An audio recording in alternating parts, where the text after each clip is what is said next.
ভবানীপুরে মমতা বন্দ্যোপাধ্যায়ের লড়াই অবশ্যই কঠিন। প্রায় ৫১,০০০ মানুষের নাম বাদ দেওয়ার পরও শুভেন্দু অধিকারী ভবানীপুরে হারছে। পরের বার কিন্তু নির্বাচন কমিশনকে রাফায়েল আর সুখোই পাঠাতে হবে। মমতা বন্দ্যোপাধ্যায় যদি বুথে বুথে যান, কর্মীরা চাঙ্গা হবে।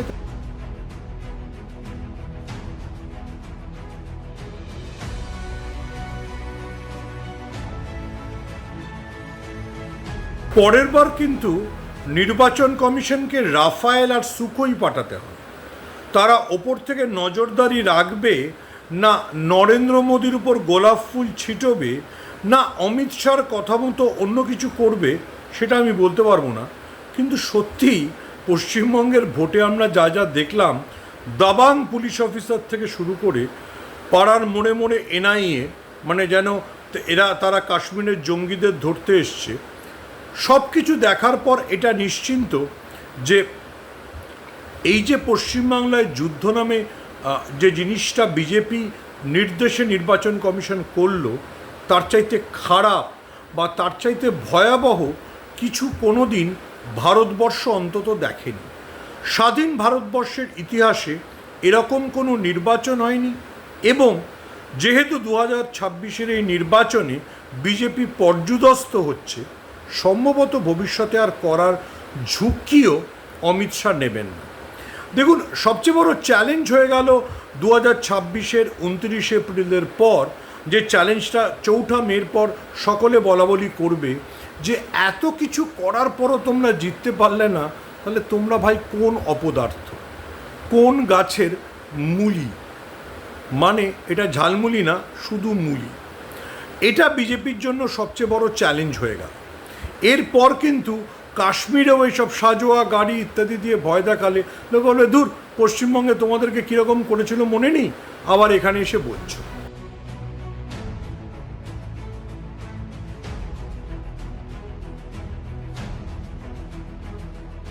দেখুন, নির্বাচন তো এবারে মমতা বন্দ্যোপাধ্যায়ের কাছে চ্যালেঞ্জিং ছিলই। ভবানীপুরে মমতা বন্দ্যোপাধ্যায়ের লড়াই অবশ্যই কঠিন ছিল। মঙ্গলবার দিন রাতে যখন ওনার কাছে খবর আসে যে বিভিন্ন এলাকায় ওনার বুথ এজেন্টদেরকে গ্রেফতার করার চেষ্টা করা হচ্ছে, ওনার কাউন্সিলররা যারা ওনার মূল ভোট ম্যানেজার তাদেরকে বাধা দেওয়ার চেষ্টা করা হচ্ছে, তখন কিন্তু উনি সতর্ক হয়ে যান এবং রাত থেকেই উনি নিজের মতো করে সংগঠন গোছানোর চেষ্টা করেন। ফলে লড়াইটা অবশ্যই কঠিন ছিল, আছে এবং থাকবে। কিন্তু একই সঙ্গে একটা কথা মাথায় রাখবেন যে পশ্চিমবঙ্গের মহিলারা, পশ্চিমবঙ্গের মানুষরা যেভাবে বিজেপিকে রিজেক্ট করছে, সেটা ভবানীপুরের ক্ষেত্রেও সত্যি থাকবে। সেই সত্যির কারণেই ভবানীপুরে এত প্রায় ৫১,০০০ মানুষের নাম বাদ দেওয়ার পরও এবং বেছে বেছে সংখ্যালঘুদের নাম বাদ দেওয়ার পরও শুভেন্দু অধিকারী ভবানীপুরে হারছেন নিশ্চিতভাবেই। বাঙালি মহিলারা ওই কুৎসিততম মিম দেখার পর বিজেপিকে ভোট দেবে না।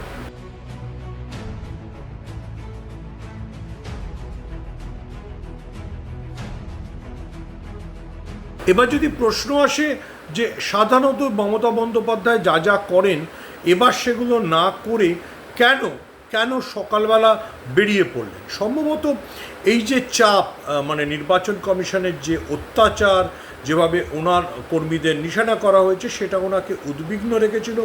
উনি ভেবেছেন যে কর্মীদের পাশে দাঁড়িয়ে উৎসাহ দেওয়াটাই ওনার কাজ হবে। ফলে সেই জন্য হয়তো উনি নিজের প্রথা ভেঙে সকাল থেকে এবার রাস্তায় ছিলেন এবং বুথে বুথে গিয়ে কর্মীদের উৎসাহ দিয়েছেন। দেখুন, মমতা বন্দ্যোপাধ্যায় যদি বুথে বুথে যান, তাহলে যেমন কর্মীরা চাঙ্গা হবে, তেমনই সেই বুথের ভোটের বিষয়টাও অনেকটা বদলে যাবে। আমার মনে হয় কর্মীদের চাঙ্গা করতে এবং ভোটারদের টেনে আনবার জন্য মমতা বন্দ্যোপাধ্যায় চুম্বকের মতো একটা কাজ করেছেন।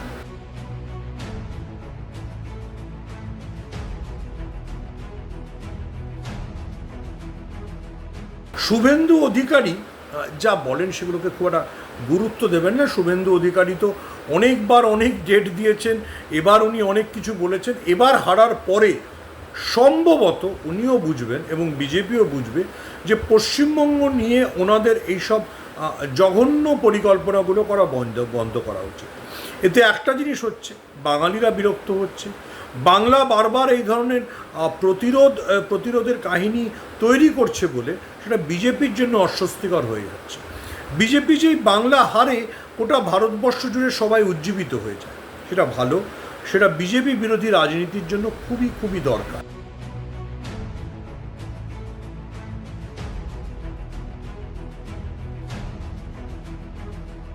শুভেন্দু অধিকারী যা যা বলছেন আমি সেগুলোকে খুব গুরুত্ব দিতে রাজি নই। ভবানীপুরে তিনি একটা মেরুকরণ, একটা খুব খুল্লা অবাঙালিদের তোল্লা দিয়ে আমি ভোটে জিতবো এরকম একটা আবহাওয়া তৈরি করেছেন। কিন্তু দেখুন, যে কোনো জিনিসেরই তো একটা কাউন্টার এফেক্ট থাকে। শুভেন্দু অধিকারী যা যা বলেছেন বা করছেন তা বাঙালিদের মধ্যে যে তীব্র অভিঘাত তৈরি করেছে, সেই তীব্র অভিঘাতই আমার মনে হয় এবারের ভোটের মূল বিষয়। অর্থাৎ এই ভোটটা, ইভেন ভবানীপুরের ভোটও, এটা মমতা বন্দ্যোপাধ্যায়ের একার ভোট না, এটা বাংলার ভোট, বাঙালির ভোট। যারা যারা বাংলাকে ভালোবাসেন, যারা যারা বাঙালিকে ভালোবাসেন, তারা সবাই এই ভোটে এককাট্টা হয়ে মমতা বন্দ্যোপাধ্যায়ের পক্ষে ভোট দিচ্ছেন। এই ভোটটাকে আবার আমি বলছি, এটাকে তৃণমূলের ভোট বলবো না, এটাকে মানে অন্য কোনো ব্যক্তির ভোট বলবো না, এটা মমতা বন্দ্যোপাধ্যায় বনাম বিজেপির ভোট। এটা বাংলার এবং বাঙালির ভোট। ফলে সেই ভোটে বাংলা এবং বাঙালি মমতা বন্দ্যোপাধ্যায়ের পক্ষে সাড়া দিতে চলেছে। আবার প্রথম প্রশ্নটা থেকে আসি, সাজোয়া গাড়ি, দাবাং পুলিশ অফিসার সব কিছু নামিয়েও আসলে কোনো লাভ হলো না। আবার বিজেপি পপাত ধরণীতল। 5-এ পা দিল ইনস্ক্রিপ্ট। এই 5 বছরে আমরা আমাদের সাধ্যমতো শ্রম, নিষ্ঠা এবং সাহসে ভর করে চালিয়ে গেছি আমাদের সাংবাদিকতা। এক্সিট পোলের মিথ্যাচার ফাঁস করেছি আমরা। গিগ শ্রমিক, পরিযায়ী শ্রমিকদের কথা বারবার তুলে ধরেছি আমরা। প্যালেস্টাইন, বাংলাদেশ নিয়ে কথা বলেছি আমরা। বাংলাদেশের শাটডাউনের দিনগুলিতে প্রবাসী বাঙালিদের তাদের পরিবার পরিজনের খবর দিয়েছি আমরা। নাগরিক সাংবাদিকতা চালিয়ে যেতে গেলে চাই নাগরিকদের প্রত্যক্ষ অংশগ্রহণ। তাই আমরা ডোনেশন ব্যবস্থা চালু করেছি। স্ক্রিনে দেওয়া এই কিউআর কোডে আপনারা আমাদের যে কোনো অঙ্কের মূল্য পাঠাতে পারেন। আপনাদের অনুদান আমাদের নিজেদের কাজ এগিয়ে নিয়ে যেতে সাহায্য করবে।